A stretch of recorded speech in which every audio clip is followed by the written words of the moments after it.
révèle à travers de la révélation de ta parole, Seigneur, que chaque fois, Seigneur, commence à travailler profondément dans notre cœur, Seigneur. Merci pour l'abondance de ton esprit, pour l'abondance de la liberté qu'on trouve en toi, Jésus. Merci, Seigneur, parce que, comme on dit ta parole, où il y a l'esprit, il y a la liberté, Seigneur. Merci, parce qu'on est vraiment honoré par ta présence. Parce que tu es au milieu de nous, Seigneur. C'est certain, c'est la certitude de nos cœurs, Seigneur, de notre vie, que tu es là, Seigneur. Et que tu nous enseignes et nous amènes toujours à toi, à ton cœur, pour rester vraiment un avec toi, Saint-Esprit. Merci, Seigneur. Merci pour tout ce que tu vas faire aujourd'hui, Seigneur. Parle-nous profondément, Seigneur. Transforme-nous à ton image, Seigneur. Que ta parole, Seigneur, que chaque semence rentre dans notre cœur, mais aussi qu'on peut avoir le fruit dans nos vies, dans notre vie quotidienne, Seigneur. On te bénit, Seigneur, on te donne la gloire, Seigneur. Au nom de Jésus. Amen. Dans ce moment vraiment unique de l'histoire qui a commencé il y a quelque temps, comme on le sait, on a assez partagé. On veut vraiment déclarer aussi qu'on est comme une assemblée solennelle qui vient recevoir ta parole. On est tous des disciples à tes pieds, Seigneur Jésus. Tu nous utilises pour partager ta parole, Seigneur. Et pas la nôtre, et comme je disais tout à l'heure, comme une leçon de vie, un style de vie, Seigneur. On va parler de choses un peu personnelles. Et on avait donné un titre à l'enseignement. On fait toujours un titre comme toi, Denis et Marie. Mais on n'a pas trouvé un truc rigolo parce qu'il n'y a que Denis qui sait faire ça. Les blagues. Et il s'appelle Préparer nos cœurs, car les jours sont mauvais. Oui, aïe, aïe. Voilà, ça fait mal. Donc, on va parler, surprise des derniers temps. Oh, ben ça alors. C'est merveilleux. On est dans un temps qu'avant, on le sait, mais maintenant, c'est vrai. Voilà, avant on en parlait, on se disait oui, de temps en temps, il faudra quand même en parler. Un enseignement sur 2, un enseignement sur 3, sur 4, je ne sais pas, on s'est dit peut-être qu'il faudrait faire un enseignement sur 1, parce que quand on voit la confusion qu'il y a dans le corps de Christ par rapport à ce qui se passe en ce moment, comme vous disait la dernière fois, il dit à Timothée, jeune génération, hein, il dit ne méprisez pas les prophéties. J'ai l'impression que les gens ont un petit peu tendance à mépriser les prophéties, puisqu'ils cherchent des choses, ils déclarent des choses qui ne sont pas dans la parole de Dieu, qui sont même contraires à la volonté de Dieu. Alors, on l'a dit la dernière fois, dans les derniers temps, on a tout le panorama, on a Daniel, Zacharie, tous des prophètes, on a l'Apocalypse qui nous dit voilà ce qui va se passer, et grâce à ça, vous serez des flambeaux. Alors, si on commence à déclarer des choses de l'obscurité, on est des drôles de flambeaux quand même.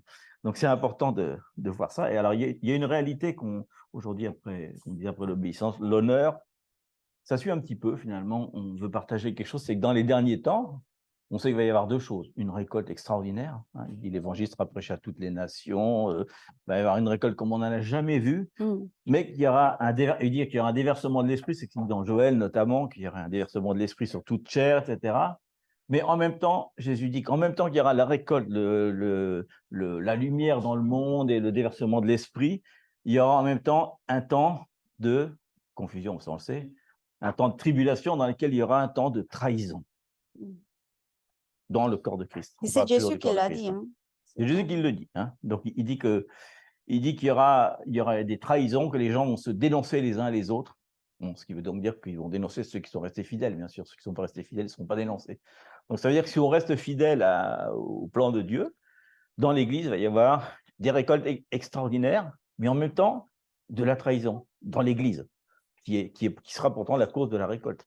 Donc, on voit déjà que ça fait quand même une espèce de contradiction, une tension, je veux dire. Donc, on dit que c'est comme s'il va y avoir l'environnement optimal pour que l'Église soit transformée. Parce qu'on va voir que la trahison, tout ce qui est... Il y a plusieurs mots dans la Bible, va provoquer, pour ceux qui passent dans l'épreuve de bien, ça provoquer au contraire l'unité des corps. Ben, on le sait d'ailleurs, quand il y a des problèmes, c'est là que les gens vont s'unir ensemble. Donc, dans la trahison qui va donc faire que beaucoup de gens passeront par l'épée, comme il dit à la parole, etc., les autres vont s'unir ensemble pour lutter contre cette trahison. Donc, voilà un peu voilà ce qu'on veut dire. C'est-à-dire que l'évangile sera prêché à toutes les nations dans le cadre de la trahison et bien sûr de la pression. On va être sous une pression et voilà. Donc voilà, c'est là-dessus qu'on va parler. Oui. On va dire vous qu'est-ce donner que Jésus a dit. voilà, ce que Ça Jésus a dit s'intéresse. déjà. Donc, pas mal de citations aujourd'hui, comme d'habitude, parce qu'il faut vraiment s'appuyer sur la parole de Dieu. Et des fois, on ira même dans la profondeur.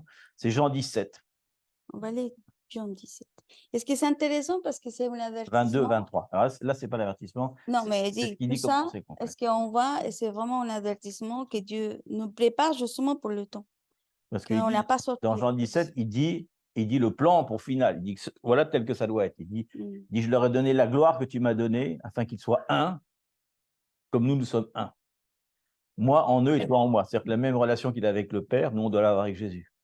Afin qu'ils soient parfaitement un, donc nous, l'Église, et que le monde connaisse que tu m'as envoyé, que tu les as aimés comme tu m'as aimé.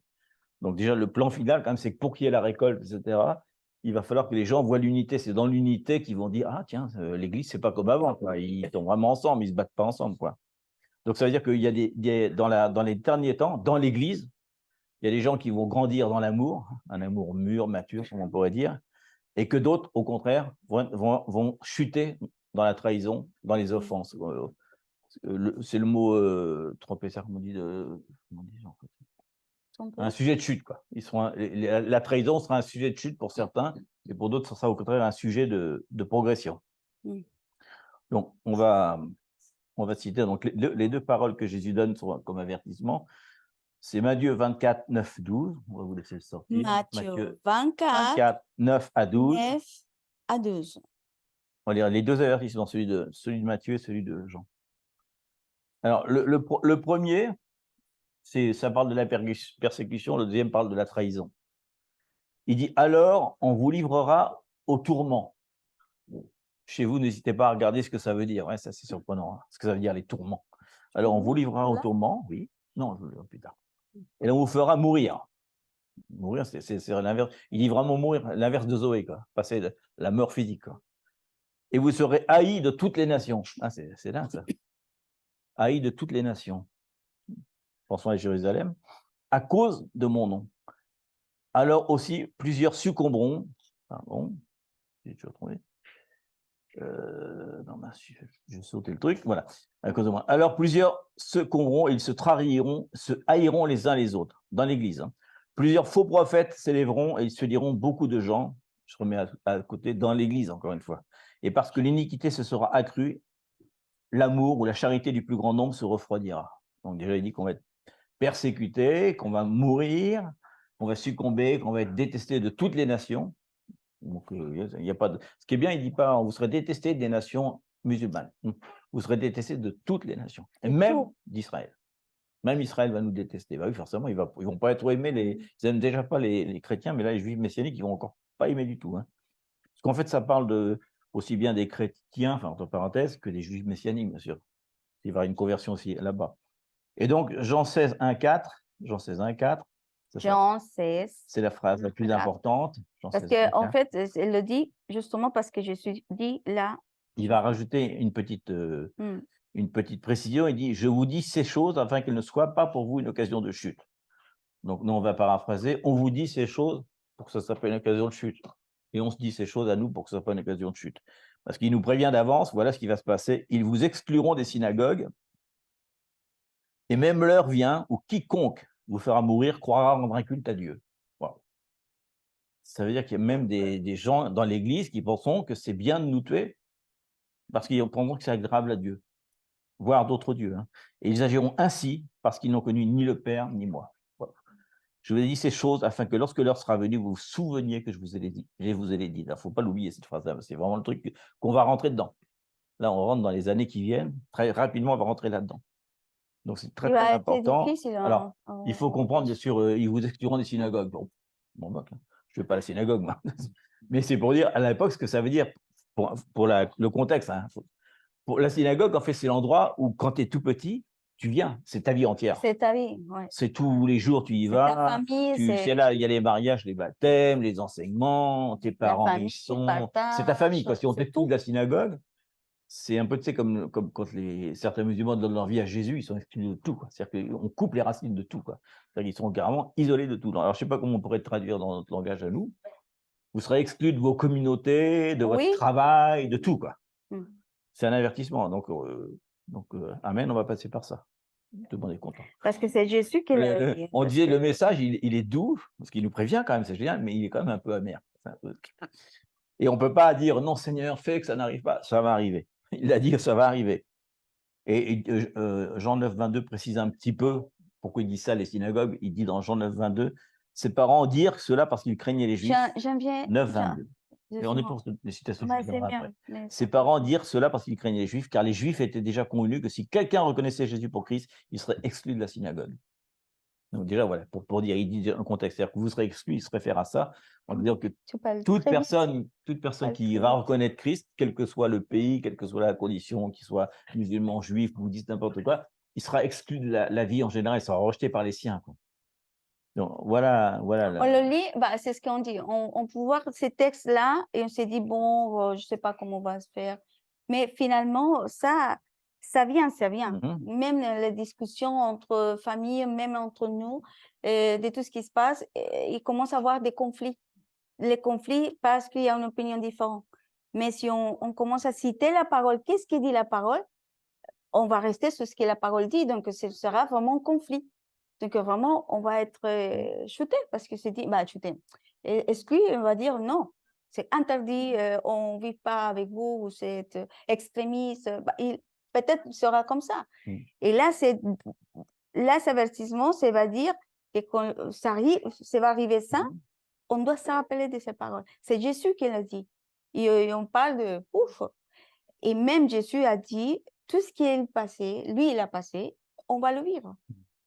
On n'est pas exclu. Le fait qu'il est passé pour la croix, ça n'a rien dit que nous aussi, on doit traverser ces mêmes chemins. Il le dit d'ailleurs, bienheureux ceux qui passeront par là parce qu'ils seront dans le royaume de Dieu directement. Oui, l'avantage, c'est Bienheureux. qu'on connaît la fin et on connaît la victoire du Seigneur à travers de Jésus, tout ce qu'il a fait. Donc, pour nous, on est vivante, en fait.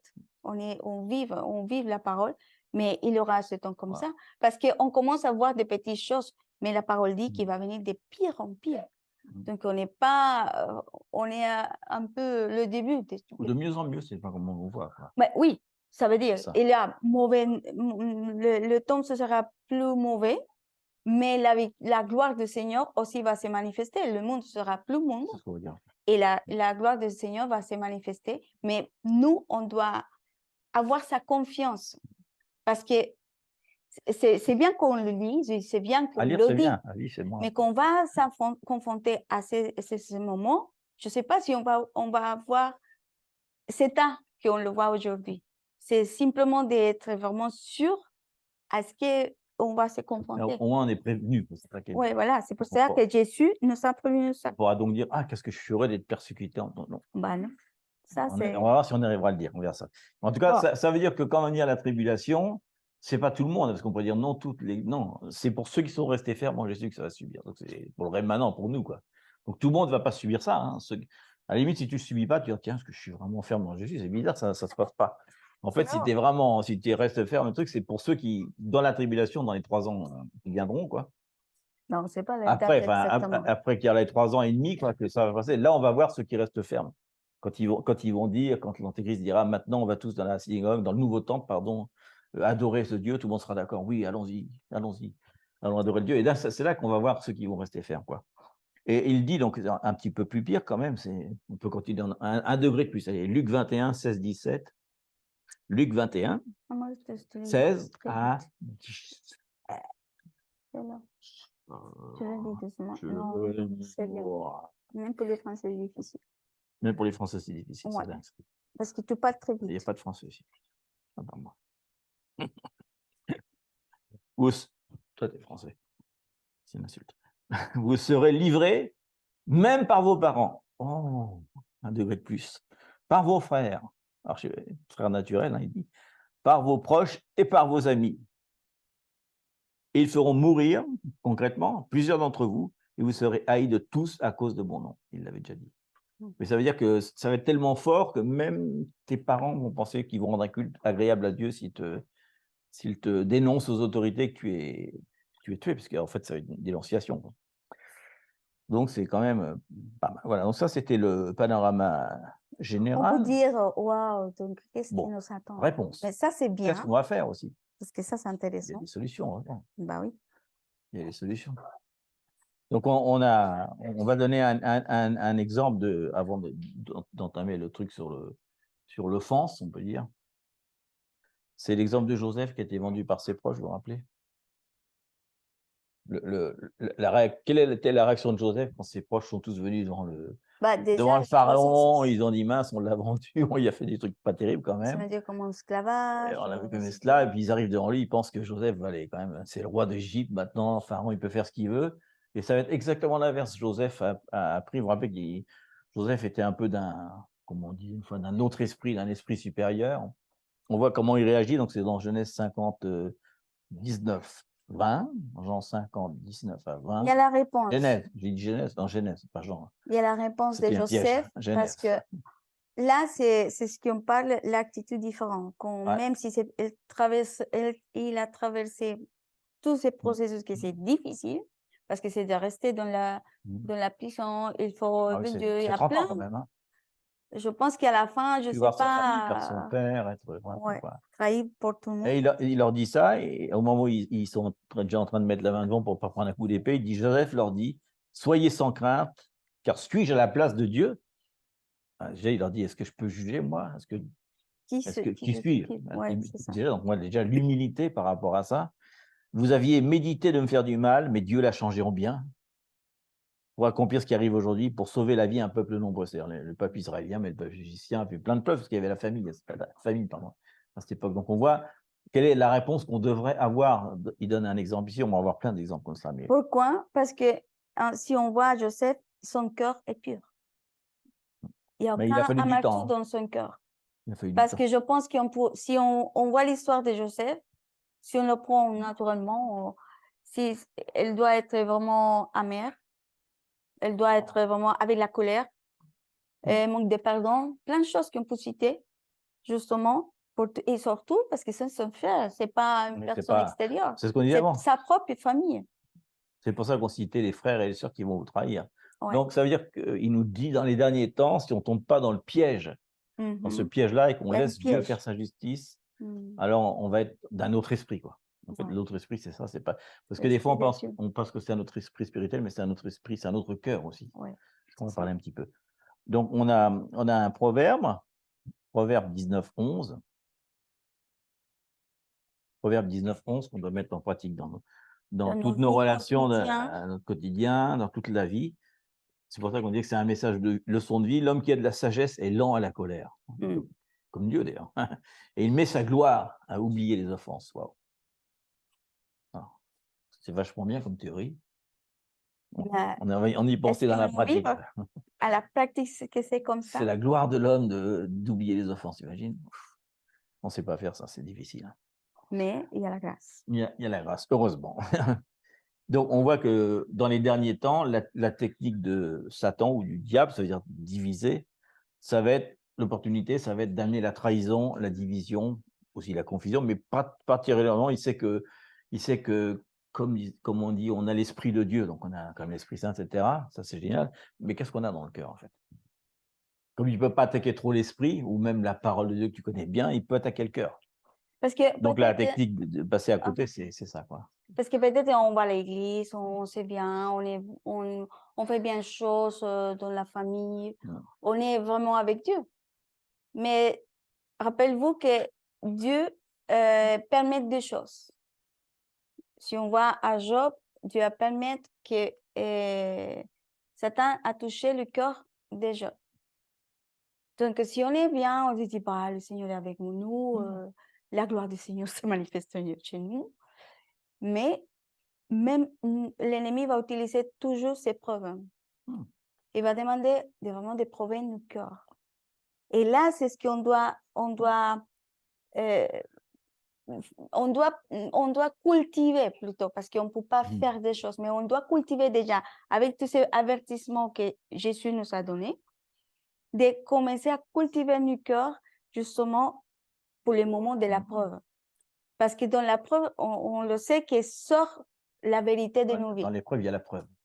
Et c'est là ce qu'on voit vraiment où nous sommes. Qu'est-ce qu'il y a dedans? Qu'est-ce qu'il y a dans notre cœur? Qu'est-ce qui sort de notre bouche au milieu de la preuve? C'est une façon de regarder nous-mêmes qu'est-ce qu'il y a dans notre cœur. S'il y a quelque chose qui ne plaît pas, qu'est-ce qui sort d'abord? Et là, c'est plutôt justement sortir et préparer nos cœurs. Et là, on va être prouvé. Clairement, on va être prouvé pour ça. Et donc, il est bien dit que sans la permission de Dieu, Satan ne peut pas le faire. Non, c'est Dieu Donc, il qui faut le toujours se permet. rappeler que Dieu permet ça. Alors, on pourrait se dire, mais pourquoi Dieu C'est permet ça? Parce qu'il permet, justement, on voit comment Job a été restitué. de purifier Parce nos que justement, cœurs. il veut purifier nos cœurs, justement, peut-être pour que dans les derniers temps, ça avance super pur, quoi. C'est ça. Donc, c'est une épreuve. Et Jésus il est passé par là. À côté de lui, il en a eu plusieurs, mais il a eu notamment Judas et Pierre. Il savait que Pierre allait le trahir, enfin le trahir. Judas, C'est compliqué, mais Judas allait trahir Pierre aussi, quelque part. Mais ça n'empêche pas qu'il aura pourtant lavé les pieds. Et que jamais il a dénoncé Judas, par exemple. Il aurait pu le faire. Hein. Il a dit, j'étais un intime, mais c'est tout, quoi. Jusqu'au bout, il a fait ça. Quoi. Et sachant que c'était les plus intimes, j'imagine. Enfin, c'est pour dire. C'est pour dire que même Jésus est passé par là, mais il savait que ça s'en faisait partie. En même temps, il avait besoin d'un plan qui s'accomplisse. Donc Judas faisait partie d'un plan. Mais est-ce que c'est intéressant parce que Jésus a fait ça justement pour donner des témoignages à ses disciples. Pour dire, c'est ça ce que je veux faire. Vous savez maintenant que lui m'a trahi, mais je le lève les pieds, je le pardonne. Je l'aime aussi. Et pareil avec Pierre. Il savait qu'il va le nier, mais il l'aimait tout le temps. Il y a aussi ce principe de Ecclésiaste 3.11 où il dit que tout ce qui était va revenir. En fait, on a toujours des cycles. On voit que finalement, le cycle qui amène Jésus à la croix, c'est le même cycle que Jésus quand il revient sur terre. C'est la même chose. On voit qu'il est trahi. Lui aussi, il subit la trahison de ses disciples, des intimes, la trahison de ses parents aussi, parce que ses frères et sœurs, à un moment, vont le trahir également. Donc, il vit déjà ça. Et quand il arrive à la croix, un cycle se termine. Ensuite, un autre cycle commence à la croix, où on va vivre la même chose, et finalement, on va vivre. C'est pour ça qu'il dit porter sa croix. On va finalement porter notre croix. Et à la fin des temps, quand il reviendra, où là, on sera vraiment sur la croix, carrément, qu'est-ce qu'il y a? Libération, et à nouveau, peut-être un autre cycle commence. Mais en tout cas, c'est ainsi qu'il a vécu. Il dit, voilà, j'ai déjà vécu ça. Quand il dit dans les derniers temps, en fait, il parle déjà du dernier temps des disciples aussi. Ces 3 dernières années, c'est déjà les derniers temps.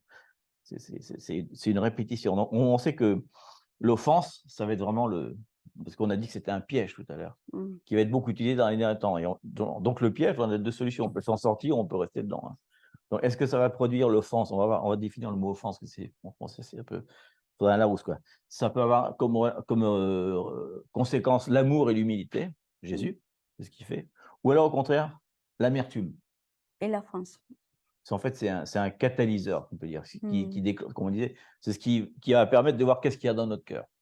Alors là, on parle des derniers temps, mais on va parler peut-être de maintenant, parce que dans les derniers temps, ça va être encore plus complexe. Mais si déjà maintenant, dans notre vie personnelle, on n'arrive pas on commence à traiter ça, donc on va parler du cœur. Voilà.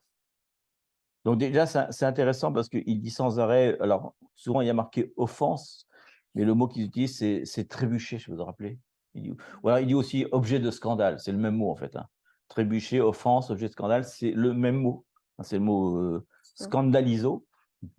C'est comme scandalisé. Mais donc, on peut le traduire de 3 façons différentes. C'est pour ça que les traducteurs, des fois, disent offense, comme on veut. Et le mot scandaliso, donc ça veut dire mettre un obstacle sur le chemin de quelqu'un. C'est une pierre d'achoppement. C'est genre un caillou sur lequel tu te coupes le pied. Quoi. Donc, ça veut dire faire trébucher quelqu'un. En fait, c'est ça que ça veut dire déjà. L'autre chose, c'est faire qu'une personne commence à méfier de quelqu'un en qui elle a l'habitude de croire. Faire qu'une personne commence à se méfier de la personne en qui elle croyait avant. Les meilleurs, c'est... Ouais. Donc, tu vois, scandaliser, c'est ça. Hein. Être une occasion de chute. C'est aussi désapprouver l'autorité de quelqu'un en qui on avait confiance avant. Parce qu'on désapprouve son autorité. Je ne suis pas d'accord avec toi, quoi. C'est ça, scandaliser. C'est ça, objet de chute, objet de scandale. Ça, il le dit, hein, que celui qui sera un objet de scandale, donc c'est parce que quand on pense à un scandale, nous, on pense au gros titre des journaux, c'est bizarre. Hein. Mais celui qui sera un scandale pour le plus petit de mes enfants sera carrément jugé sévèrement. Quoi. Il dit celui qui fait trébucher par son témoignage, par sa parole, par son attitude, quelqu'un qui est tout jeune dans la foi, va être Ou sévèrement jugé. immature, parce qu'on peut être des années, mais on est immature. Immature. Il dit aussi, si quelque chose te fait trébucher, il vaut mieux couper ta main, ou tu sais, tu te rappelles, il dit ça. Donc, c'est fort, quoi. Donc, le mot scandaliser, c'est vraiment, ça nous scandalise un petit peu, quoi. Mais c'est important parce que le mot offense, on pense à quelque chose, scandaliser, c'est encore autre chose, faire chuter, c'est encore autre chose, mais pour eux, c'est la même pensée. C'est-à-dire on est offensé, on est trahi par les personnes à qui on avait confiance, ou même on ne reconnaît plus l'autorité de la personne qui nous guidait, et on chute. Voilà, c'est ça. Voilà, pardon. Alors, pardon. Bon, voilà la définition. Voilà, donc notre plus grand problème, ça ne va pas être la trahison. La trahison, en fait, ça va être notre réaction à la trahison. Est-ce qu'on va faire comme le proverbe 19:11? Est-ce qu'on va on va faire une gloire à passer au-dessus de ça, ou est-ce qu'au contraire, on va réagir comme ça? Et ça, Alors, c'est difficile parce que la trahison, vraiment, c'est des gens qui sont plus proches de nous, qu'on a donné la confiance. Parce que c'est pas pareil que c'est des gens qu'on connaît pas et on dit bon. Mais ce sont des gens, des personnes qui sont vraiment, qu'on a donné plus de notre intimité, en fait. On les a permis de rentrer dans notre intimité et que nous a trahis. Ça, c'est dur. Donc, la réaction, c'est ce qu'on doit faire attention. On l'apprend avec l'humilité et l'amour comme Jésus, ou dans l'amertume et la colère. parce que c'est pour ça qu'il dit ça. Quand il va être trahi, au dernier moment, il va laver les pieds de ses disciples, quoi. Sachant que Pierre et Judas et d'autres allaient faire des choses comme ça. Enfin, tous. Parce qu'en fait, on dit Pierre a trahi, mais en fait, tous l'ont trahi. Oui. Parce que Pierre, il l'a trahi, mais il est resté quand même. Les autres se sont enfuis, carrément. Ils sont carrément au secours. L'autre, au moins, il reste.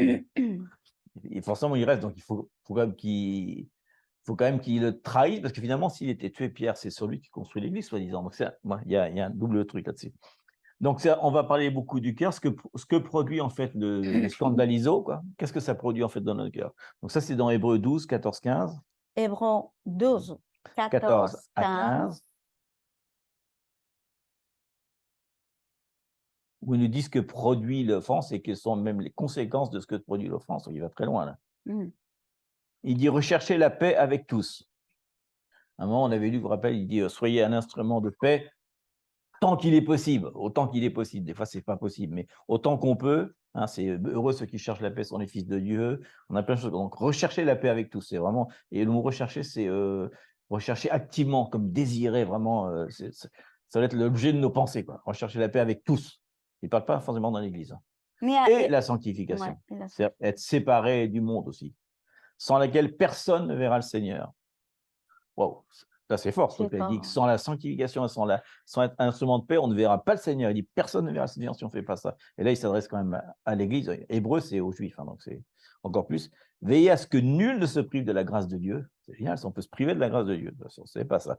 Et à ce qu'aucune racine d'amertume, poussant des rejetons, ne se produise du trouble et que plusieurs en soient infectés. Donc, ils disent que ça produit, en fait, l'offense, etc. Ça produit des racines, ça produit de l'amertume, et qu'ensuite l'amertume va produire des rejetons. Dès que ça commence, elle va commencer à pousser. Mais alors, bon, des rejetons, ça veut dire que ça pousse partout, quoi. C'est pas une petite, c'est tout le cœur qui va être infecté, quoi. Et aux autres aussi. Parce que si on est amer, on commence à parler des sujets aux autres. Au lieu de rapidement, s'il y a quelque chose que ça m'a contaminé, si on peut dire comme ça, mon cœur. C'est pollué, en fait. Oh, c'est pollué, exactement. Simplement, je le lève, je pardonne et je passe le sujet. Et le moment de passer le sujet fait que, à ce moment, c'est fini. Et vraiment, on perd la racine et le fait de pousser. Est-ce que c'est bien de mettre dans le cœur? Parce que ça fait mal. On ne peut pas dire qu'il y a non, on est spirituel, mais on a la grâce. Mais le pire, c'est de rester dans l'amertume. Ça, c'est fort.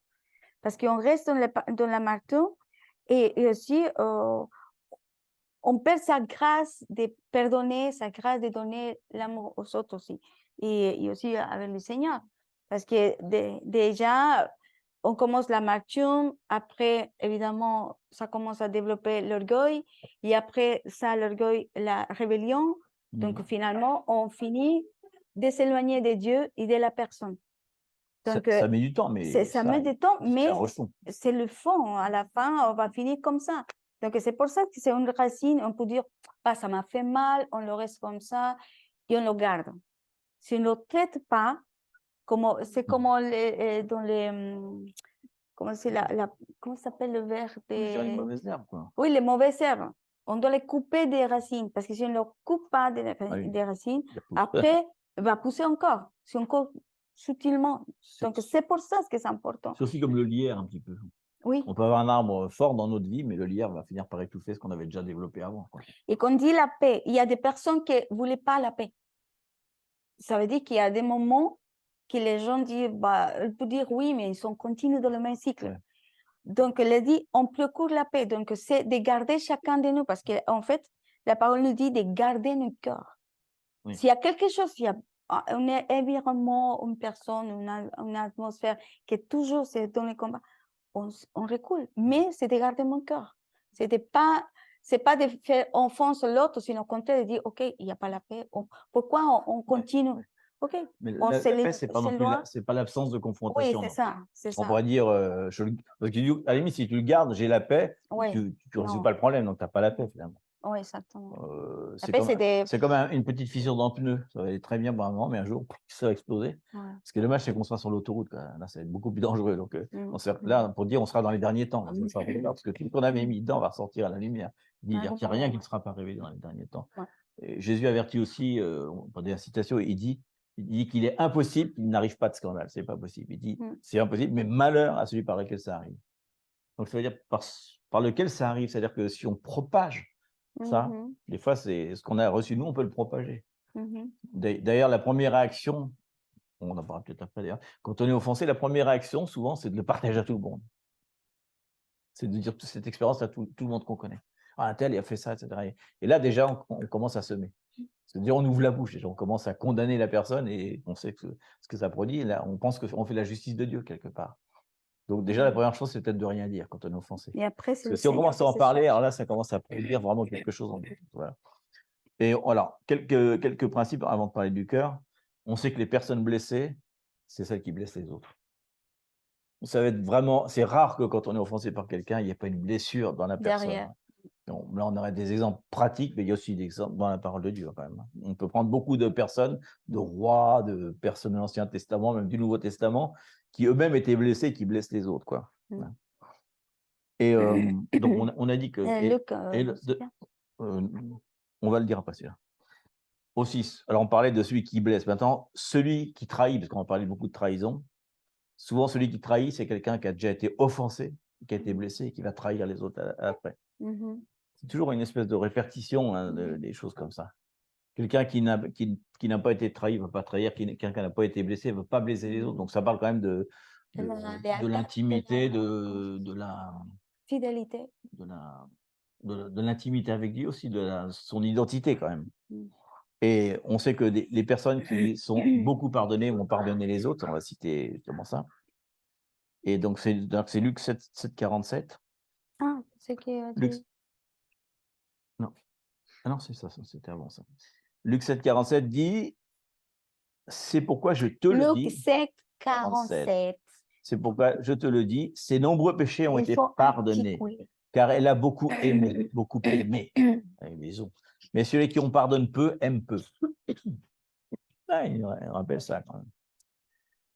Donc, voilà. Alors, ça, je vais passer ça. Ephésiens 5, 15 à 17. Oui, si on veut. Mais, oui, parce que c'est important. Parce qu'on parle de la circoncision du cœur aussi. Oui. Bon, Ephésiens 5, 15 à 17, mais bon, ça parle plutôt des jours mauvais. Ephésiens 5, 15 à 17. 15 à 17.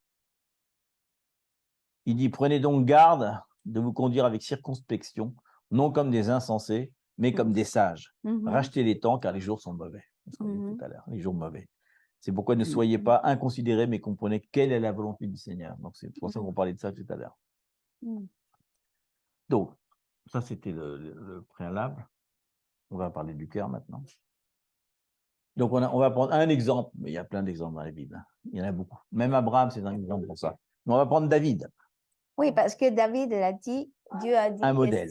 C'est un modèle parce qu'il dit que David avait un cœur selon lui. Voilà. Ça, c'est énorme. On l'a vu. Alors lui, s'il y a un mec qui était trahi, offensé, c'est quand même David, hein, quand même. Ah oui.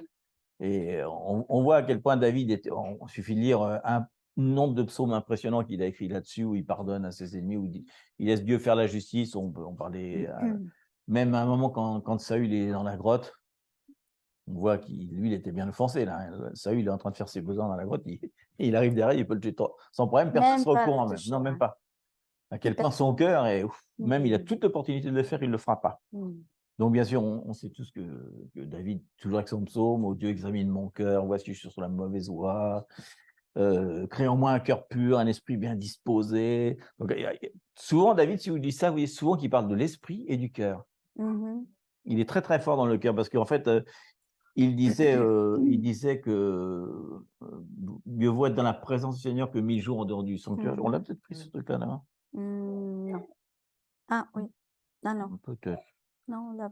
Bon, bref, il dit que son désir, c'est de rester dans la maison du Seigneur, etc. Parce qu'en fait, c'est un des rares personnages de la Bible qui a vraiment étudié le cœur de Dieu. C'est bizarre de dire ça, parce que les gens, ils pensent que... C'est le psaume 27,4 spécifiquement. Ah oui, psaume 27,4. Ça, c'est important de lire. Parce qu'on peut le dire, mais c'est mieux qu'on psaume 27,4, ouais, c'est ça. On va dire ça là-dessus. Ça donne un effet différent. Psaume 27,4 dit « Je demande à l'Éternel une chose que je désire ardemment, une chose. » On l'a chanté une fois celle-là. « Que je désire ardemment, je voudrais habiter toute ma vie dans la maison de l'Éternel. » Pour contempler la magnificence de l'Éternel et admirer son temple. Donc, il dit vraiment qu'il reste dans la contemplation, dans la proximité. Des fois, on a l'impression que Dieu est très loin, mais en fait, Dieu a un cœur, mais il dit à un moment, Dieu, je hais, je déteste, j'aime, il dit qu'il est ému. Donc, Dieu a vraiment des émotions quand même. Bien sûr, ce n'est pas des émotions au sens émotionnel, comme nous on peut le penser, mais Dieu a étudié son cœur. Il sait qu'à Dieu lui plaît, là. Il sait ce qui lui plaît. C'est pour ça qu'il dit qu'il est selon son cœur, parce qu'il sait comment faire plaisir à Dieu, quoi. Ouais. Il sait tellement faire plaisir à Dieu que des fois, il va même faire, quand il va faire la maison de David, le tabernacle de David, en fait, il va faire quelque chose que Dieu lui a même pas demandé. Pour tous les autres tabernacles, Dieu lui avait demandé, il dit, je vais faire plaisir à Dieu. Je lui dis, joyeux anniversaire. Mais c'est vraiment un truc comme ça. Il sait, il va plus loin que ça, quoi. Il sait. Donc Dieu est vraiment très content avec lui. Même il voit que quand David va chuter, il va être un objet de chute à un moment, parce qu'il va être une femme, il va tuer son mari, donc il est quand même un objet de chute, il va même perdre son enfant. Il va quand même après aller au-delà et demander pardon à Dieu, quoi. Vraiment dire, Seigneur, j'ai péché, je sais que je le mérite, renouvelle en moi un cœur pur, ouais, etc. Donc, on voit que vraiment, David a étudié le cœur de Dieu, quoi. Surtout quand on dit que c'est le cœur de Dieu, c'est intéressant. Parce que donc, bien sûr, il y a plein de témoignages. Ésaïe 55, 34. Oui, on peut dire, par exemple, on a beaucoup de citations de comment David va répondre à l'offense, etc. Notamment Ésaïe 55, 3, 4. Ésaïe 55, 3 à 4. Ouais, donc ça, c'est... Il dit... 3, 4. 3, 4. Il dit, prêtez l'Éternel et venez à moi, écoutez, votre âme vivra. On aurait pu sauter ça. Je traiterai avec vous une alliance éternelle pour rendre durable mes faveurs envers David. Car je l'ai établi comme témoin auprès des peuples, comme chef et dominateur des peuples. Bien sûr, quand il dit David, il faut tout de suite voir Jésus, qui est dans la lignée de David. Parce que Jésus va faire la même chose que David, en fait. David, c'est juste le prototype de ce que Jésus va faire. Et il dit dans Acte 13, 22, on saute un petit peu, c'est bien de prendre les deux citations. Acte 13, 22. 13, 22. Il dit, il leur suscita pour roi David, auquel il a rendu ce témoignage. Donc, 2 points. J'ai trouvé David, fils d'Isaïe, homme selon mon cœur, qui accomplira mes volontés. Donc, on voit que finalement, ce que dit sans arrêt la parole, c'est que c'est David selon son cœur. Il y a quelque chose de particulier dans le cœur de David. Et est-ce que c'est intéressant parce qu'on peut dire, David, on n'a pas le temps, parce que David, toujours, selon le psaume, dit, je vais rester dans ta présence tous les jours de ma vie. Et lui, il était un roi, il est vraiment très, très occupé, très occupé. Il a plein de choses à faire, mais quand même, il a sorti son temps avec lui pour les connaître. C'est ce qu'on avait parlé lundi. C'est pas la même chose d'avoir une pensée de Dieu à connaître à Dieu. C'est totalement différent. Et c'est ça ce que David a fait. Et pour nous, on l'amène aujourd'hui, on a plein de choses à faire. on est tellement occupé, je suis fatiguée, les enfants, le travail, oh, je n'ai pas le temps d'avoir un temps avec le Seigneur. Et pourtant, on voit David, qui est vraiment le chef de tout le roi, et doit s'occuper de plein de choses. Oui, tout n'est pas dans la parole. Elle a décidé vraiment d'avoir un temps avec lui. Donc, c'est un exemple pour nous aussi en ce moment parce que, en fait, l'ennemi toujours va mettre plus de distractions, plus de choses à faire, plus de travail. Il n'y en a pas le temps. Et même, je parle avec, même dans notre ministère, même de les choses qu'on fait pour Dieu. On dit, mais je travaille pour Dieu. Mais ce n'est pas la même chose de faire des choses pour Dieu, à être avec lui. Donc, même si je travaille pour le Seigneur, même si on regarde tout ça, il y a un temps de rester, de parler, comme on le dit, de contempler sa présence, de le regarder, d'écouter qu'est-ce qu'ils sont, parce que lui, elle pleut, elle a plein de choses dans son cœur. Mais toujours, on arrive, Seigneur, je veux ça, la liste. Alors, qu'est-ce qui se passe avec ça? Mais est-ce qu'on demande, Seigneur, comment tu es aujourd'hui? Ou même pas. Simplement de rester en silence avec lui. Des fois, nous, on fait rien. On se met la main et on regarde à l'horizon sans parler. Ça, c'est l'amour. Et on est l'habitude de faire. On peut faire parce qu'on a besoin de faire, parce que l'œuvre de l'humain doit le faire, mais en même temps, on doit être. Mais le fait d'être, on avait parlé de l'autorité, le week-end avant, qu'est-ce qui me donne l'autorité? Mon intimité.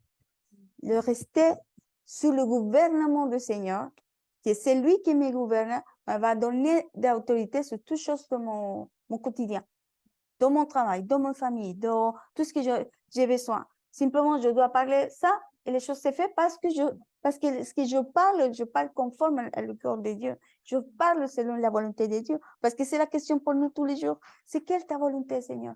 C'est quelle la volonté de toi, Seigneur? Dis-moi. Et on n'écoute pas, on n'attend pas.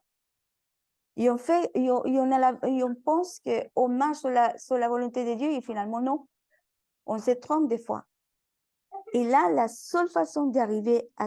On dit ça, tout ça, et c'est pour nous, hein, pour nous tous. C'est vraiment... Dieu nous parle de ça. Pourquoi? Parce que le temps, ce sera pire. Il y aura plus de confusion, plus de travail. Les pharaons vont monter, donc le travail, ce sera plus sur nous. Et, ça fait longtemps. Il y aura des lois et il y aura des distractions parce qu'il y a plus de médias, donc il y a plein de choses à droite et à gauche. Donc, finalement, à quel moment je me concentre, hein? Mais c'est comment on dit, d'imiter l'exemple de David. Parce que c'est pas le seul. Et ça, c'est le seul, hein, parce qu'il y a deux autres. David est l'image de Jésus, en fait, ce qu'il fait là, c'est la même chose. Hein. Oui, mais même il y a beaucoup de paroles qui sont très proches. Si on voit dans la parole aussi Joseph, Daniel, il y a plein de personnes qui on a décidé, évidemment, David. Pourquoi? Parce que clairement, Dieu a dit, c'est lui conforme à mon cœur.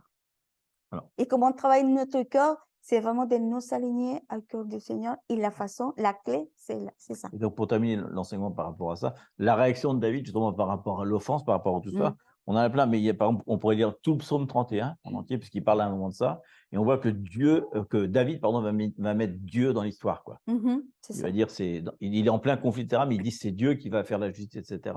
Et même dans 1 Samuel 24, 15, par exemple, il y a encore une citation qui confirme un peu ça, 1 Samuel 24, 15. 1 Samuel 24, 15. Il parle un moment à celui qui le confond, il dit « L'Éternel jugera et prononcera entre toi et moi. Il regardera et il défendra ma cause. Il me rendra justice en me délivrant de ta main. Comment il répond au mec qui l'offense? C'est super sage. Je lui dis non, mais de toute façon, peu importe, je sais que Dieu va me faire justice. Donc là, ça veut dire. Parce que peut-être il y a des choses injustes. Un esprit supérieur, quand même. Tu dis vraiment sa façon de répondre. C'est-à-dire que notre réponse par rapport à l'offense, etc., devra être ça, quoi. Devrait être l'humilité en disant Dieu est de mon côté, il fera justice, etc. Elle connaît la vérité, elle va faire. Vouloir faire sa propre justice, c'est déjà faire de l'amertume. Donc, on parle souvent de. Alors, on va parler un petit peu du cœur.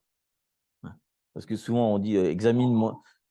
Il le dit bien, à un moment, il dit ne rejette pas l'esprit loin de moi, mais il dit aussi examine mon cœur. Et ça, c'est une habitude qu'on devrait avoir parce qu'on examine beaucoup nos pensées, nos actions, mais ce qu'on examine nos cœurs. Pourtant, le cœur, il dit que c'est la racine de toutes les choses. Théoriquement, on va faire cet exercice, c'est peut-être difficile, mais on peut essayer. Examiner son cœur le soir. On va dire quel était, qu'est-ce que j'ai fait aujourd'hui. Souvent, on dit qu'est-ce que j'ai fait aujourd'hui, qu'est-ce que j'ai pensé, mais quel a été mon cœur aujourd'hui? Comment il a vécu, comment il a réagi, comment il a interagit, quoi. C'est-à-dire que le cœur, c'est là, ou alors on peut dire, il y a des choses que j'ai fait aujourd'hui, pourquoi j'ai fait ça? Et des fois, si on va chercher la racine, on voit que c'est dans le cœur, comme on disait, on a blessé quelqu'un, parce qu'on est blessé, on a trahi quelqu'un, parce qu'on est trahi. En fait, on reproduit toujours un petit peu les choses qui nous ont, touché. Il y a, peut-être on développe ça une fois, mais il y a 4, on pourrait dire, à un moment, il dit Satan, c'est l'ennemi de nos âmes, mais c'est aussi l'ennemi de notre cœur. Et les 4 trucs qu'il utilise, c'est l'amertume, la colère, les 4 principaux, hein, la convoitise et comment c'est, je vais vous dire en français, le manque d'identité, bref. Non, l'autocondamnation, la culpabilité, voilà. Ouais. La culpabilité. Comment c'est dit, la commisération? Ouais. C'est les 4 choses, en tout cas. La colère, c'est sûr, c'est un ennemi de notre cœur, ça, je pense que tout le monde est d'accord. L'amertume, c'est vraiment un ennemi de notre cœur. C'est tout ce qui fait que ça ne marche pas. La convoitise aussi, sans vouloir convoiter les choses des autres. Et ça, et la condamnation. Si, la culpabilité. La culpabilité, voilà, de se sentir coupable. Parce que tout ça, c'est contraire à la parole. C'est contraire à la parole. On ne peut pas se sentir coupable. On n'arrête pas de citer qui est avec moi, qui sera contre moi, etc. L'identité, tout ça, l'intimité, etc. Donc, finalement, c'est important parce qu'on passe à côté de choses où on veut seulement travailler des choses, les émotions, qui sont pourtant le résultat, l'esprit, la sagesse, etc. Mais on oublie des fois de traiter le truc principal que Dieu a mis ici, c'est le cœur qui est le centre de toutes ces choses-là. Et le mot leb, d'ailleurs, en hébreu, on le sait, ça ne veut pas dire que le cœur.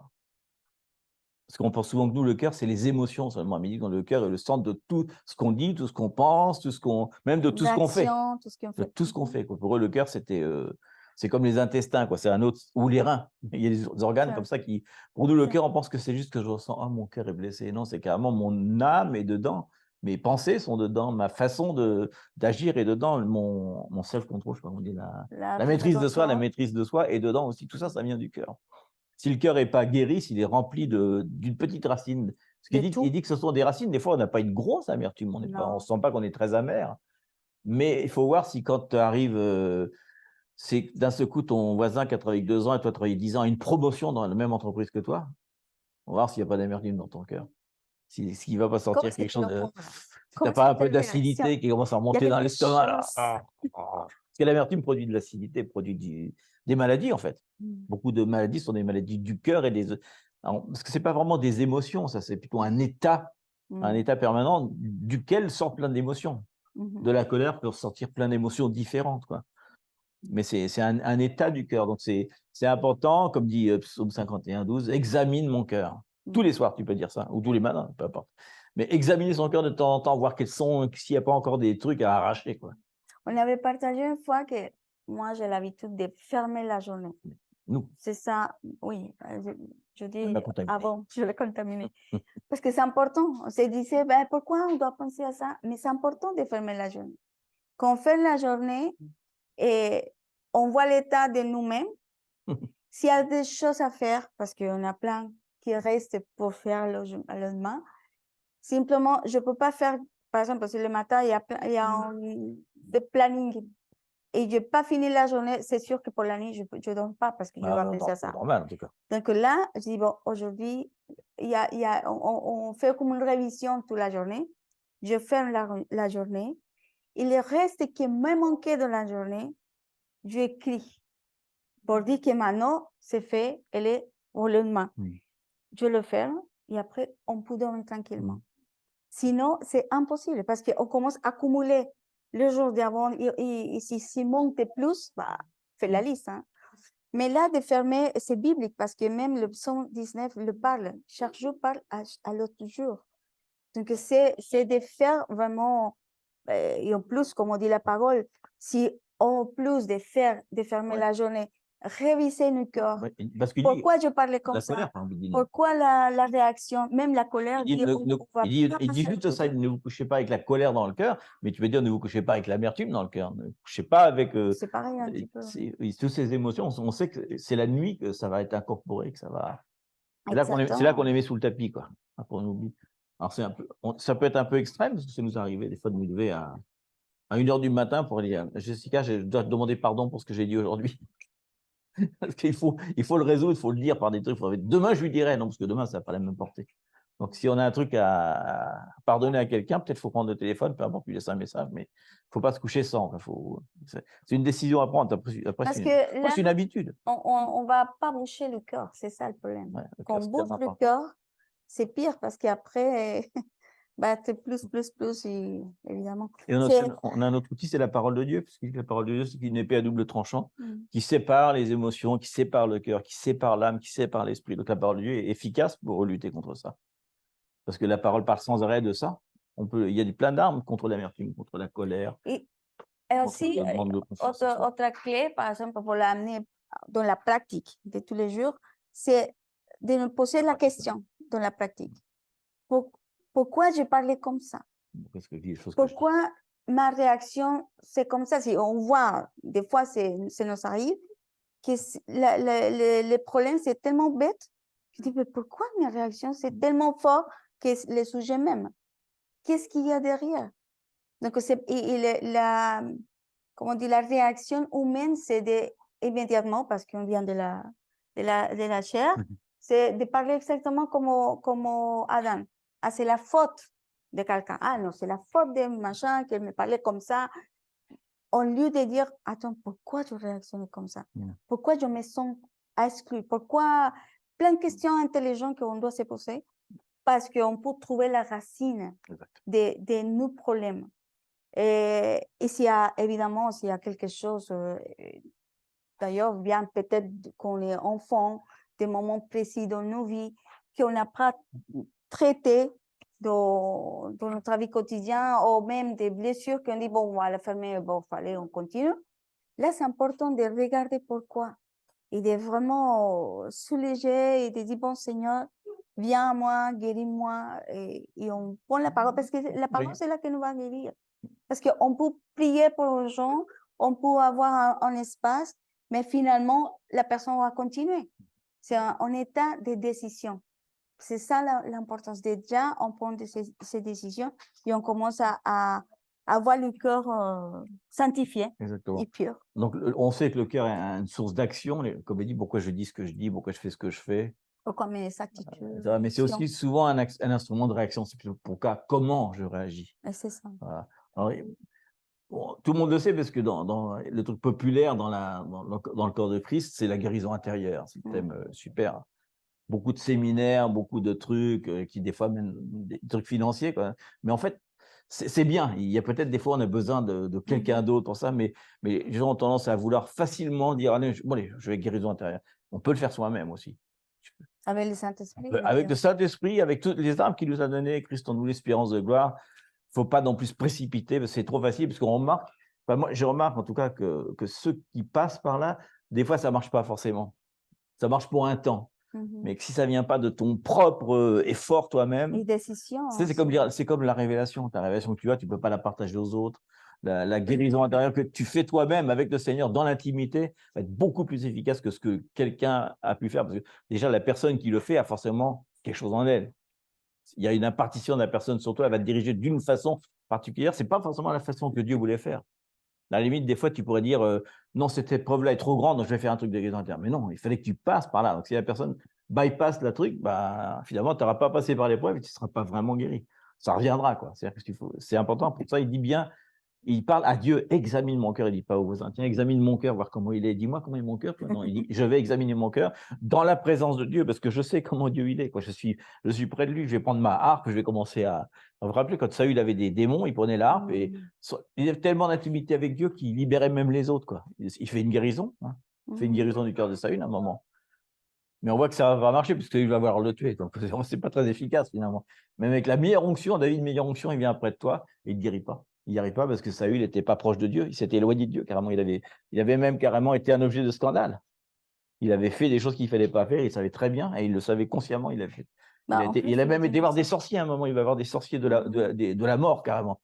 Mhm. T'imagines? Waouh! Donc, bel On va la avertissement. lire ensemble. Attends. Lequel tu veux lire? Là, justement, qui parle de ce que tu viens de parler.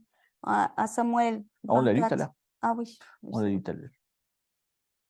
Et donc, on va terminer par des trucs. On va essayer de voir si on peut le faire dans la pratique après. Mhm. Voilà, deux paroles encore pour la fin des temps. C'est Matthieu 5, 44, 48. Matthieu 5, 44, 48. Et là,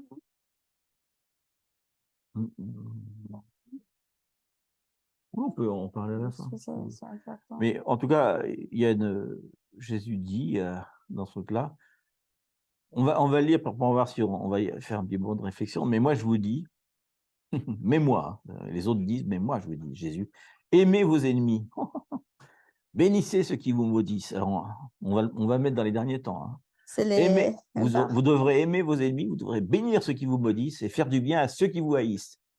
C'est ça qu'il va falloir faire. Et priez pour ceux qui vous maltraitent et qui vous persécutent, donc qui vous torturent, quoi. Afin que vous soyez fils de votre Père qui est dans les cieux.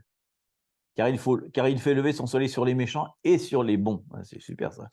Il a fait pleuvoir sur les justes et sur les injustes. Si vous aimez ceux qui vous aiment, quelle récompense méritez-vous? Les publicains aussi n'agissent-ils pas de la même? Et si vous saluez seulement vos frères, que faites-vous d'extraordinaire? Les païens aussi n'agissent-ils pas de même? Soyez donc parfaits comme votre Père céleste est parfait. Il met la barre très haut quand même là. Alors, et on parle là des derniers temps au moment dans la torture physique, etc. Mais maintenant, imaginons-nous, parce qu'on a dit qu'il fallait faire un temps de préparation. Si on n'a pas quelqu'un quelqu'un avec qui on a des gros problèmes ou qu'on déteste, qu'on haït ou qu'on ne peut pas supporter, dès qu'il apparaît, on est là, waouh, c'est pas possible. Est-ce qu'on peut essayer de voir, est-ce qu'on pourrait aller le voir, prier pour lui, le bénir, Est-ce que là, c'est pas, je dis, Petite préparation, hein, parce qu'on est, ça, on est dans le je t'ai tranquille, béni, mais dans le tu es calme, une personne, dans le calme. mais c'est le cœur. C'est ce que le problème, c'est pas de faire. Parce que tu dis ça, c'est important. On peut dire, oui, parce que la parole me demande de faire ça. Je le fais. Seigneur, bénis mon frère. bénir. Non, non, non, on peut faire ça, des Invite-le à personnes manger. graves. Oui, Et après, je parle de c'est ce que personnes mon graves. corps est vrai. C'est ça le truc. C'est ça le truc. C'est ce que mon corps est vrai. Parce que je peux dire oui, oui, oui, mais est-ce que le même sujet va venir après? Ça veut dire que je ne vais pas pardonner. Ça veut dire que je continue dans la maltraitance. Donc, c'est ça ce que je dis. Bah, ça, moi, je dis, je peux pas. et surtout des personnes, des frères, des sœurs, des familles. Ça, c'est fort. Est-ce qu'on peut arriver à ça, de dire, OK, je te pardonne, OK, Ouais. oui, là, mais mon corps, Ouais. est-ce qu'il est d'accord? Est-ce que je parle? C'est ça le bémol. Et là, on est dans la C'est ce tranquillité. qu'on doit travailler. Là, on est dans la parce que tranquillité où c'est juste des émotions, mais quand on sera dans vraiment la vraie vie où vraiment. Les choses vont venir On fort. le voit dans l'église persécutée. Hein, on a tellement de témoignages de films, même de gens qui témoignent de ça, quoi, qu'ils arrivent à. Le mec, en train de les torturer, ils arrivent à le bénir, carrément, et lui partager la parole de Dieu. Et ils disent qu'ils ne sentent plus rien. Oui. Ils disent, c'est comme s'il n'y avait plus de douleur. D'un seul coup, la présence de Dieu est tellement forte dans la pièce qu'il y a quelque chose qui se passe. Mais non, t'imagines. Donc, c'est pour dire d'ailleurs qu'il y a l'église qui est dans le confort et l'église qui est dans la persécution. Et on voit que le niveau de foi dans l'église persécutée et d'action par rapport à perdu est plus fort que dans l'église là. Mais pourtant, là, on est dans un moment où Dieu nous demande de faire ça. Dans un moment où on peut le faire, on est dans la tranquillité, quoi. T'imagines après quand on sera dans l'action. Donc, c'est important. C'est important. Okay, parce que tu as oublié tout ce mot. Et je reviens après. On revient après. Et 1 Pierre 2, 20 à 23. 1 Pierre 2, 20 à 23. 1 Pierre 2, 20 à 23 dit « En effet, quelle gloire y a-t-il à supporter les mauvais traitements pour avoir commis des fautes? Mais si vous supportez la souffrance lorsque vous faites ce qui est bien, c'est une grâce devant Dieu. Bien sûr, si on a fait le mal et qu'on est jugé coupable, bah oui, on l'a un peu cherché, mais si on n'a rien fait, qu'on a fait le bien, qu'on arrive à supporter la souffrance, c'est une grâce. Et c'est à cela que vous avez été appelés, parce que Christ aussi a souffert pour vous, vous laissant un exemple afin que vous suiviez ses traces, lui qui n'a point commis de péché, et dans la bouche duquel il ne s'est point trouvé de fraude, lui qui est injurié ne rendait point d'injure, maltraité ne faisait point de menace, mais s'en remettait à celui qui juge justement. Ça, c'est très important, la dernière phrase. Il s'en remettait à celui qui juge justement. C'est-à-dire qu'il dit, qu'est-ce qu'il a dit? Pardonne-leur, ils ne savaient pas ce qu'ils font. à la croix. La dernière parole qu'il dit, c'est ça. Il dit, tout est accompli, pardonne-les, pardonne-les. Pardonne-le parce qu'il ne sait pas même qu'est-ce qu'il Stéphane, fait. enfin Stéphane, Étienne, Stéphane c'est en Stéphane. espagnol, Étienne, Étienne en français, quand il dit la même phrase, c'est marrant, on voit l'image d'Étienne, il voit les cieux ouverts avec les anges, etc. Il dit la même chose que Jésus, pardonne-le, ils ne savent pas ce qu'ils font. Tu imagines, là, c'est une transformation du cœur profonde. Là, c'est pour ça que là, on dit faut vraiment une grosse transformation du cœur, c'est pas un petit truc, quoi. Parce que pour arriver à ça, mais on ne peut pas prendre ça comme une parole théorique, puisqu'il dit, on arrive dans les derniers temps, ça va se passer. On va arriver dans le scandalisé, on va être trahi par nos amis, nos frères, nos parents, etc. Il va falloir non seulement les aimer, les bénir et ne pas les maudire, mais s'en remettre à Dieu. C'est une transformation complète. On parlait de repentance, métanéo, changement de pensée. Là, ce n'est pas changement de pensée, c'est changement de cœur, carrément. Oui. Et changer ses pensées, des fois, c'est plus facile que changer son cœur, quand même. Le cœur, c'est tellement dur à changer. Bah, le Seigneur le dit. Et il a Des dit. fois, on va voir des cœurs durs et le Seigneur doit le changer pour un cœur de chair. Psaume 31:5. Non, termine là-dessus. Bon. On a plein de. Alors, Est-ce que si on veut bien des citations du cœur de Dieu, on en a plein. On en a plein. Bah, Michée 7,18 par exemple. 7,18. On parlait du cœur de Dieu, il n'y a pas que David qui a tué le cœur de Dieu. Michée aussi dit ça. Michée 7,18 dit « Quel Dieu est semblable à toi? Qui pardonne l'iniquité? Qui oublie les péchés du reste de ton héritage? Il ne garde pas sa colère à toujours, car il prend plaisir à la miséricorde. » Voilà une émotion de Dieu. Il prend plaisir. Il aime, il se réjouit. Comme il dit à un moment, il déteste l'idolâtrie. Il y a des choses que Dieu haït. Il dit carrément, il y a 7 choses que Dieu déteste totalement. Il y a des choses qu'il aime, dans lesquelles il prend plaisir, dans lesquelles donc on voit qu'il prend plaisir. Il est lent à la colère. Lent à la colère, c'est bien l'émotion. Hein. Donc Dieu a vraiment, quand on contemple Dieu, on peut voir les émotions de Dieu. On sait qu'il n'est pas en colère toujours. C'est bien parce que ça veut dire qu'on n'a pas de raison d'être dans la comment dire, qu'est-ce que j'ai dit comme je vous dis à chaque fois. La culpabilité. La culpabilité, parce qu'on a fait quelque chose, donc on pense que Dieu est en colère contre nous. Ouais. Il est toujours en colère, quoi. C'est fou, hein, il y a des gens qui sont comme ça. Ils pensent que Dieu est toujours en colère contre lui. Ils ont complètement oublié, parce que justement, s'ils ne sont pas étudié le cœur de Dieu, ils ne peuvent pas savoir que Dieu est dans la colère. Ou alors ils peuvent le dire. Ah, Dieu est dans la colère, super. Je dis, ben alors pourquoi parce qu'ils n'ont pas mangé le message quelque part. Ils n'ont pas vraiment fait un changement. On peut lire aussi les émotions. Mais il y a une clé justement qui parle. C'est important de connaître le cœur de Dieu. Oui, de coriandre. Du coriandre. Du coriandre. De coriandre. Oui, j'aime bien les coriandres. De coriandre. Je le fais exprès. Hein.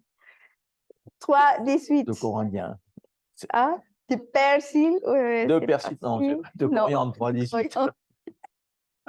Et un 3,18. De Corinthiens 3,18. De Corinthiens. De Corinthiens. 3,18. 18. Parce que en fait, c'est ça la clé, en fait. C'est la clé. Ouais. Ça, c'est la clé. On avait déjà parlé. Parce que on a, oui, c'est la clé, on l'a parlé, mais c'est bien de le lire. Parce que quand vous lisez, votre propre Bible, ouais. Ça fait un effet différent. Parce que justement, vous vous rappelez, ce qu'il dit, c'est que quand en fait, la Bible, en fait, il le dit, c'est un miroir, en fait. C'est ce qui nous permet de voir où il y a des grains de beauté, où il y a des trucs à enlever, etc. Non. Mais c'est vrai, c'est un miroir. Il faut savoir qu'à l'époque, le miroir n'existait pas. Hein. Oui, tu as dit. C'était de l'étain dépoli. Donc, il fallait se mettre très, très proche pour se voir. Hein. De loin, ce n'était pas top hein, quand même. Mais il le dit que plus on s'approche de la parole de Dieu, plus on est transformé. Donc, il dit, nous tous, qui le visage découvert, parce que forcément, c'est un truc, le visage, tu peux avoir tes défauts, contemplons comme dans un miroir la gloire du Seigneur. Nous sommes transformés en la même image, de gloire en gloire, comme par le Seigneur l'Esprit. C'est ça, qu'est-ce qu'a fait David, justement, il a contemplé la gloire du Seigneur. À un moment, il dit carrément, passe devant moi, je veux voir ta gloire. Il dit non, tu ne peux pas, je vais te brûler. Mais c'est Moïse. Hein. C'est Moïse. Je dis, tu confonds là. Non. Mais pour dire que c'est ça, toutes les images de Moïse, Abraham, ils ont tous voulu contempler la gloire du Seigneur. Quoi. Mais ce que c'est intéressant parce que David, justement, il avait dit de rester dans l'intimité, la contemplation de lui. Donc, si je suis là-dedans, même pour dire, Transformé, il dit. surtout les psaumes, je vais par là, parce que David est resté dans l'intimité. C'est la seule chose que demande le Seigneur. Mais qu'est-ce que les conséquences de passer le temps, de ce temps avec découvert notre visage avec le Seigneur? Les psaumes 31, 5 et 15 le dit dans ta main, c'est un petit peu. Bah oui, elle est là. Ben, tu l'as là. Bah non, parce que tu Ah, as et rappelé, non, c'est un mélange. Non, c'est je comprends 31,5 et mon esprit. 31,15. Dans la première chose, je te donne dans ta main 31,5. mon esprit. Et le 15 dit, dans ta main sont mes temps, livre-moi de la main de mes ennemis et de mes poursuivants. Ça veut dire, si je suis dans cet état où on se trouve de plein de choses pendant la journée, la première chose, c'est de dire, Seigneur, prends soin de tout ce qu'il y a autour de moi, de mes ennemis, de la confusion, de tout ce que je vais voir ou je vais trouver pendant la journée. Seigneur, fasse ta volonté, parce que déjà, c'est la première chose. Je me rends à lui, je l'attends, je l'écoute, je le contemple, et après, c'est lui qui va donner sa grâce qu'on a lu tout à l'heure pour pardonner, pour libérer nos cœurs. C'est ça la clé. C'est pas facile, mais c'est pas facile naturellement. Mais si on pense ces clés que dit la parole, on peut arriver à ça. Mais c'est la seule façon. Alors, il y a vraiment, c'est vraiment un objet de méditation de Corinthiens 3,18 parce que Oui. si tu dis ça, il veut dire que, il dit que quand on regarde le visage découvert, quoi, on se met à nu, quoi. On contemple comme dans un miroir la gloire du Seigneur. C'est-à-dire, quand on lit la parole de Dieu, on contemple la gloire du Seigneur parce que là, on peut pas être dans sa présence.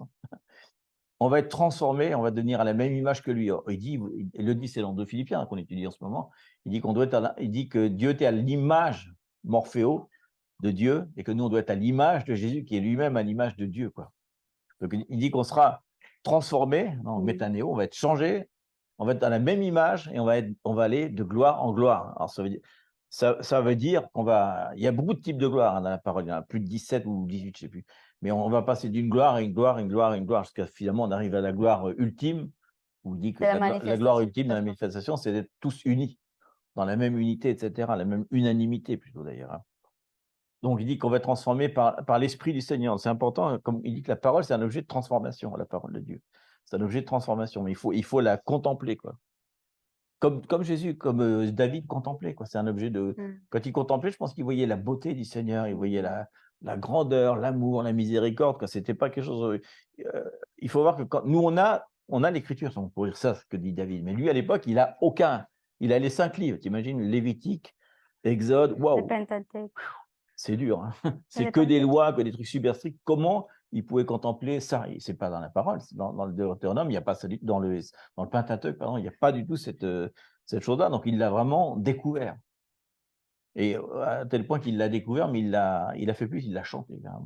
Il en a fait des chansons, quoi. C'était un truc vraiment personnel, quoi. Il a mis quelque chose. Donc, pour dire à quel point David était conforme au cœur de Dieu, mais est-ce qu'on peut tous être comme David? Oui, il n'y a pas de raison. Oui, je suis laissé. Il dit juste contempler, rester dans la maison du Seigneur. Il dit une minute dans ton temps vaut mieux que 10 000 années ailleurs, quoi. Je préfère être toujours là. Donc, ça nous invite aussi à rester dans la maison du Seigneur. Et pour finir? Et ben non, c'est tout. Un Pierre 2, on vient de le dire. 23, oui, mais pour le faire. On peut terminer là-dessus. Donc, il va y avoir un temps de récolte, on part au début, il va y avoir un temps de réveil extraordinaire. Et maintenant, ça commence, il va y avoir un temps en même temps de ténèbres, de mauvais jours, etc., dans lesquels on va être trahi, enfin, si on reste dans la présence de Dieu. Parce qu'en effet, si on s'éloigne, il dit quand même que il dit les vierges folles, les vierges sages, il dit 50% quand même. Il dit 50% de l'Église va être à côté, je pense que ça va être plus, mais bon, au moins 50% pour dire un truc. Il ne parle pas du monde entier, il parle dans le corps du Christ, il va y avoir 50% qui vont être complètement à côté, quoi. 50% qui vont rester. Et dans les 50%, je pense que ça va se réduire de plus en plus, que le rémanent va être très petit. De même qu'en Israël, il va y avoir le résidu, comme ils appellent ça le résidu à Israël. Et les deux vont se rencontrer à la fin. Alors, nous, c'est 50-50, mais dans le peuple d'Israël, ils disent que c'est beaucoup plus, puis ils disent carrément, presque la totalité du peuple juif sera exterminée. Carrément. C'est énorme, quoi. Ça veut dire qu'il va rester très, très, très peu. Mais finalement, les seuls qui vont rester sont tous ceux qui vont avoir accepté Jésus, puisqu'il dit dans les derniers temps, pas un seul de vos cheveux sera touché, en parlant de son peuple à lui. Donc, c'est pour ça, voilà, on partageait ça quand il dit chercher la paix d'Israël, il dit pas ça du tout. Il dit, ok, comment on dit vérifier il dit pas shalom, mais shalem, la plénitude des Juifs. Chercher à voir quels sont les Juifs qui ont accepté Jésus, quoi. Il nous demande, c'est ça, il dit, s'il vous plaît, priez pour que la majorité des Juifs rencontrent Jésus, parce que grâce à ça, tous ceux-là ne seront pas touchés. Mais on ne peut pas prier pour l'arrêt du conflit, parce que le conflit, c'est justement ce qui va permettre que les Juifs qui n'étaient pas dedans soient touchés. Donc, il est en train de faire, et en plus, il donne une énorme opportunité pour tous ceux qui croient en Jésus d'aller sur le terrain et de commencer à prêcher les justes, ce qui se passe en ce moment. Mais on sait pour dire qu'il va y avoir un résidu en Israël, il va y avoir un rémanent ici, et les deux à la fin vont se réunir. Donc, c'est important de rester ferme et en même temps de prier pour qu'eux aussi restent fermes et qu'à la fin, le plan puisse s'accomplir. Je sais, et ça, c'est certain, Donc, parce que la parole de c'est un encouragement. qu'on va voir une église glorieuse. Et l'église glorieuse dans toutes les nations de la terre, c'est justement parce qu'on s'est purifié. C'est qu'elle est restée blanche. Parce que c'est sans tâche, justement. Et sans tâche, ça veut dire tout ce qu'on vient depuis, qu'on parle depuis un moment, c'est de garder nos cœurs, de rester, de préparer, parce qu'on dit, de préparer, parce que ce sera le temps de Noël, parce que Matthieu 24 le dit. Mais comment est-ce qu'on va préparer nos propres temples et comment est-ce qu'on va préparer aussi nos foyers où nous sommes pour les gens, parce que on a parlé une fois, hein, on parle des refuges physiques, de garder des aliments et tout, mais est-ce que nous, on sera capable de soutenir ça? Un refuge spirituel, quoi. En ce moment, de dire pardon à tout ce que vous avez fait, c'est ça. Donc, je pense que ça, cette conversation que Dieu nous a mis en ce moment, c'est justement de nous préparer, en tant que fils, pas comme on dit, des bons chrétiens, non, des fils de Dieu, qu'on rentre vraiment à sa paternité, qu'on sait qu'il y a un papa qui nous discipline, qu'il y a un papa qui va essayer de donner tout ce qu'il a préparé pour nous tous. Mais surtout, c'est la grâce aujourd'hui d'écouter ce que l'Esprit de Dieu nous parle. Maintenant, on peut dire Amen, Alléluia. Et on finit comme ça, et on pas manger ces messages. Mais vraiment, c'est un avertissement et je le trouve tellement bon, même si c'est fort, même si c'est difficile. Mais c'est la grâce du Seigneur de nous dire, préparez-vous. On est dans le temps qui sont mauvais. Il faut lever la tête. Il faut, comme on avait parlé le matin, c'est vraiment d'élever nos yeux là-haut. Qu'est-ce que le ciel dit? Qu'est-ce que la parole dit? Parce que sinon, on peut prendre toutes les choses émotionnellement et pas ce que la parole le dit. Ce sera difficile. Ce sera difficile, tout ce qu'on va voir, les jugements sur la terre. Des fois, ce sera incompréhensible naturellement, mais c'est Dieu le chef. C'est pour ça que quand on se dit marcher avec le Seigneur, c'est une théocratie. Si on se soumet à ces gouvernements et à ces décisions, parce qu'à la fin, lui, il connaît son plan. Nous aussi, parce que c'est écrit dans la parole. C'est vraiment d'étudier, de dire, Seigneur, on fait confiance en toi, même si c'est pareil dur, parce que c'est pareil dur, parce qu'on voit dans tous les médias et plus aujourd'hui qu'il y a plein de choses, ce sera difficile pour nous. Et même autour de nous, parce qu'il y a des gens qui cherchent la réponse. Il y a des questions en ce moment. Et si on n'a pas la réponse, je ne peux pas dire aucune chose comme Donnie et Marilyn nous a partagé, le temps à venir, quand ils ont partagé ça, on sait qu'il y a un futur.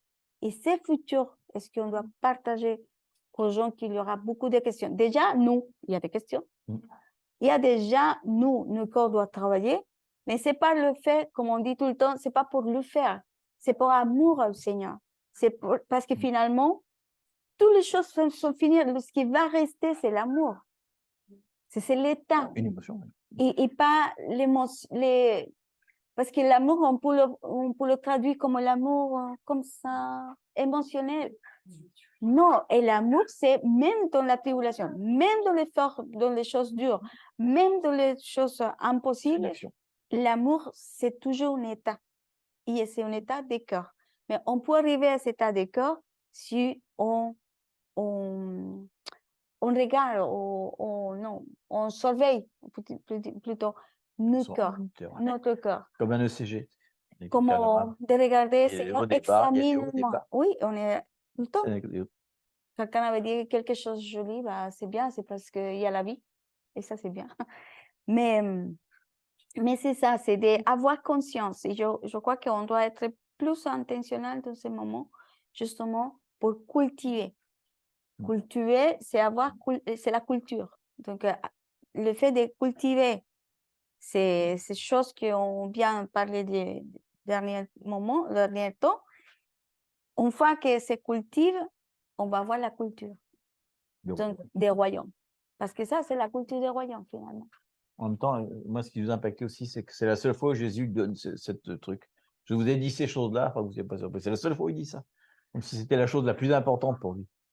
Je vous prépare. Après, ne l'oubliez pas, je vous l'avais déjà dit. J'avais dit. C'est marrant que c'est fort cette parole-là, parce que quand on lit ça, on se dit waouh. Quand il dit cette parole-là aux disciples, c'est parce qu'ils savent qu'ils sont un peu plus loin que nous des derniers temps. Il leur dit partagez cette parole parce que je vous ai dit ça. Ne soyez pas surpris, je vous l'avais déjà dit. Et on se dit ah, c'est vrai. On a pu passer souvent à côté de cette parole, on a eu le truc, on a oublié de dire que c'était un avertissement de Jésus, quoi. Du maître directement. C'est puissant. Bon, j'espère qu'on ne sera pas, a priori aussi, pour qu'on ne soit pas du côté de ceux qui trahissent. Parce que c'est facile de dire ça, parce que là, on n'est pas dans les circonstances, mais il y a forcément des moments, et ça se passe en ce moment sur la terre, où ils disent commencer à torturer, il faut trahir. Où est l'église de maison? En Chine, par exemple. Où est l'église de maison? Quelle est l'adresse? Quel est le truc? Donc, est-ce qu'on va résister à ça pour ne pas trahir les frères et sœurs? C'est une parole qui est dure quand même, parce qu'on peut être du côté de ceux qui trahissent, qu'on ne soit pas du côté de ceux qui trahissent nos amis, etc. Parce que cette parole est dure quand même. Il faut bien qu'il y en ait qui vont le faire. Donc, et il le dit, le vrai scandale viendra de ceux auxquels on ne s'y attendait pas, de nos plus proches, quoi. C'est comme une parole qui confronte quand même. Hein. Ça confronte. Mais le modèle, c'est Jésus. Qu'on soit ferme, quoi. Et là, nous inspire parce que finalement, nous encourage pour dire, tout ça, je traversais pour tout cela. Je passais ce chemin. J'ai le vaincu, donc je serai là. Dieu serait là dans ces moments. Et vous passerez par les tribulations. Et le mot qui dit, c'est par un chemin étroit. Mais ne vous inquiétez pas. Je serai là. Jusqu'à la fin. Jusqu'à la fin, je serai là. Donc ça, c'est notre espérance, c'est notre vérité. C'est de rester. On se prépare. On ne peut pas chuter ou éloigner du Seigneur. Au contraire, on sait qu'on le sait déjà. C'est l'avertissement. Ah oui, tu l'avais dit, donc je reste, Seigneur. J'avance. C'est ça qui nous encourage. Quand on va prier, on va dire, Seigneur, vraiment pour ces temps, pour ces paroles qui est vraiment, on va voir la gloire du Seigneur manifester parce que c'est ce que tu dis, Seigneur, que la gloire augmentera et des choses que jamais on a vues, jamais on a entendu va monter, on va le voir, Seigneur. Et c'est nous, cette génération, qui va voir tous ces choses-là. On a prié, on a entendu plein de choses, mais c'est le moment où on est confronté à la vérité. Et aussi, merci Seigneur, parce que finalement, on s'est dit, justement, cette semaine, ça fait 1 an qu'on était à Israël et on est venu et on disait, Seigneur, me voici. Et en ce moment, c'est 1 an. Et combien de choses sont passées depuis 1 an jusqu'à aujourd'hui, c'est 11 heures.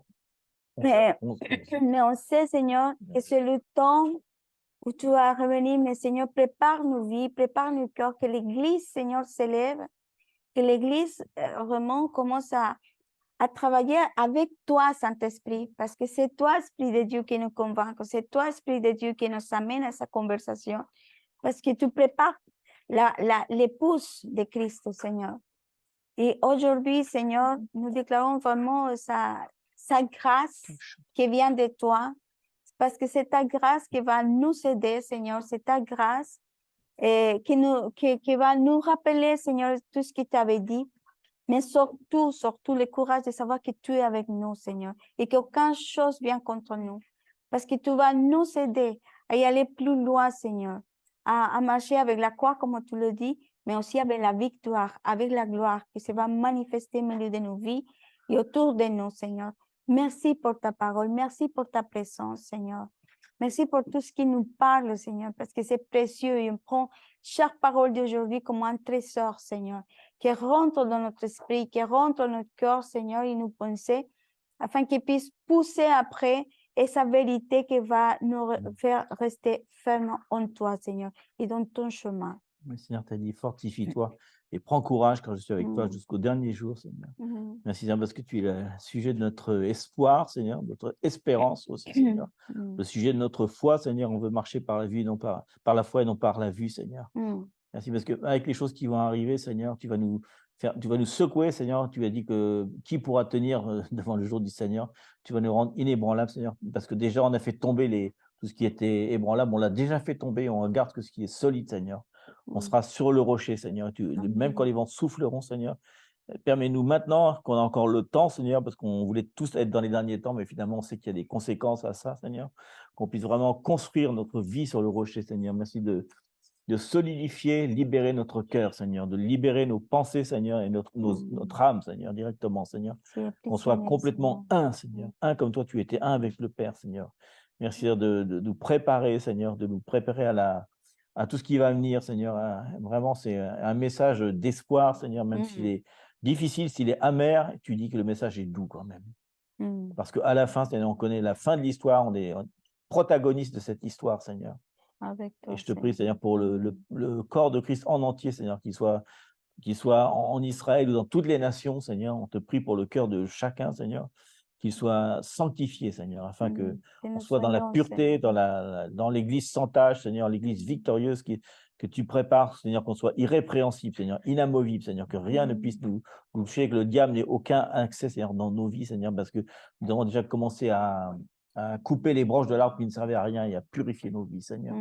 Et il ne reste plus rien, Seigneur. La seule chose qui reste, Seigneur, c'est nos vies qu'on veut brûler, Seigneur, pour être complètement soumis à ce que tu as prévu d'avance, Seigneur. Merci pour aussi la souplesse, Seigneur, que tu nous donnes dans les derniers temps, parce qu'il va falloir vraiment apprendre, Seigneur, à être dirigé par le vent de l'Esprit, Seigneur, et à pouvoir être souple, et à ne pas rester figé comme ça dans une espèce d'état à l'ancienne, Seigneur. Chaque jour, Seigneur, tu vas te renouveler dans nos vies, Seigneur. Merci, Seigneur, pour cette gloire supérieure qui vient, Seigneur, sur la terre, Seigneur, et dans laquelle nous allons participer, Seigneur, pour régner avec toi. Merci, Seigneur, parce que tous ceux qui auront résisté jusqu'à la fin, Seigneur, auront une couronne de gloire, Seigneur, incroyable, Seigneur, où avec nos corps glorifiés, on pourra te servir, Seigneur, dans tout ce que tu as prévu, Seigneur. Merci, Seigneur. On te remercie, Seigneur, pour ta parole, Seigneur, qui est puissante, Seigneur, et efficace, Seigneur. Il ne reste pas sans effet, Seigneur, dans nos vies maintenant. Amen. Scelle-le, Seigneur. Vraiment, scelle ces paroles en nous, Seigneur. Scelle ces paroles dans notre cœur, Seigneur, profondément dans notre cœur, Seigneur. Vraiment, je te demande que nous mises à part, Seigneur. Marque-nous, Seigneur, prends marque dans nos cœurs, dans nos vies, pour nous séparer pour toi, Seigneur. Que nous puissions rester en toi ferme, Seigneur. Nous prions vraiment que tu mettes en nous, Seigneur, ces désirs de nous séparer pour toi, Seigneur. Des désirs de nous sanctifier, de dire, Seigneur, je prends un temps, un rendez-vous avec toi, de rentrer à l'intimité, de rentrer avec toi dans notre intimité, Seigneur. On fait des rendez-vous toute la journée pour tout le monde, mais pas pour toi, Seigneur. Je te demande qu'aujourd'hui, tu prends un désir, une chose plus profonde que nous-mêmes, de nous séparer parce que tu nous attends, Seigneur. Tu nous attends tout le temps, Seigneur. Que vraiment nous pouvons rester, rentrer, contempler ta présence, contempler et savoir, te connaître, Seigneur. Parce que ça nous va permettre de rester vraiment, de garder, Oh, de Seigneur. te garder avec ta main, Seigneur. Merci, Saint-Esprit. Merci, Saint-Esprit, pour tout ce que tu prépares, Seigneur. Merci pour l'avenir, Seigneur. Parce que toujours il y a un futur en toi, Seigneur. On te bénit toutes les familles, Seigneur. Toutes les familles de la communauté, toutes les familles qu'on connaît, Seigneur. La famille naturelle et la famille de Christ, Seigneur. À toi soit la gloire, Seigneur, pour tous les jours. Au nom de Jésus. Amen. Amen. Et amen.